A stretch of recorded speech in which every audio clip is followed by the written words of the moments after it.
గురుభ్యో నమః. హరి ఓం. మనం ఈ భాద్రపద మాసంలో వినాయకుడి యొక్క మంత్రాలు చాలా తెలుసుకున్నాం. అదేవిధంగా వినాయకుడి యొక్క ద్వాదశ నామాలు కూడా తెలుసుకున్నాం, నారదుడు చెప్పినవి. ఈరోజు కూడా ఒక మంచి మంత్రాన్ని చెప్పుకొని ఈ చవితితోని ప్రారంభిద్దాం.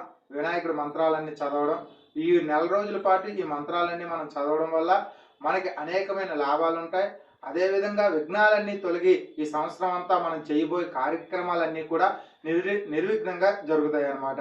ఈరోజు మంత్రం ఆ గౌరీదేవి యొక్క సుతుడు కాబట్టి ఆ విధంగా గౌరీదేవి చెప్పినటువంటి వినాయకుడి యొక్క మంత్రం. శ్రీ గణేశాయ నమః. ఓం నమో గౌరికా గర్భజాపత్యే తుభ్యం నమో జ్ఞాన రూపిణ్ నమ సిద్ధికాంత నమో ధ్యేయ పూజ్యాయ హే బుద్ధినాథ సురస్వాం భజేత్ గణేశం నమస్తే.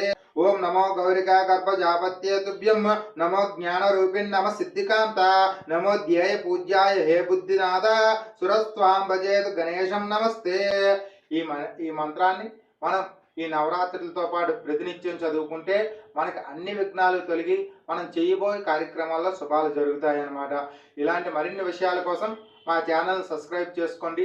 ఈ వీడియోని లైక్ చేసి చాలామందికి తీసుకొని వెళ్తారని చెప్పి తెలియజేస్తున్నాం. చాలామంది చూస్తున్నారు కానీ లైక్ చేయట్లేదు. మీరు లైక్ చేయడం వల్ల మేము ఇంకా వీడియోలు చేయడానికి చాలా ఉత్సాహం వస్తుంది. కాబట్టి అందరూ లైక్ చేస్తారని చెప్పి కోరుకుంటూ జై శ్రీరామ్, జై హింద్, శ్రీ గణేశాయ నమః.